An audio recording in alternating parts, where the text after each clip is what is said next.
সবারই একটা প্রশ্ন যে ট্রাম্প কি এই যুদ্ধে হেরে যাচ্ছেন কি না। এই প্রশ্নের উত্তর হচ্ছে হ্যাঁ।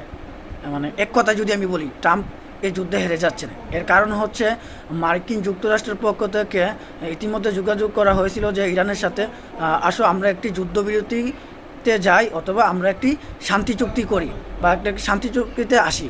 তো ইরানের পক্ষ থেকে বলা হয়েছে ট্রাম্পের যে আরে ভাই, যুদ্ধ তোমরা শুরু করছো, যুদ্ধ শেষ করার কি আছে? যুদ্ধ শেষ করার সিদ্ধান্ত দেয় এখন তো আমাদের।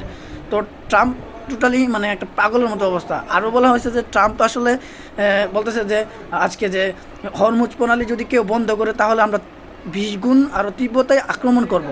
তো ট্রাম্প ওই তো জানে না যে ইতিমধ্যে আজ থেকে 4 দিন আগে অলরেডি, অর্থাৎ 4 দিন ধরে হরমুজ প্রণালী বন্ধ আছে।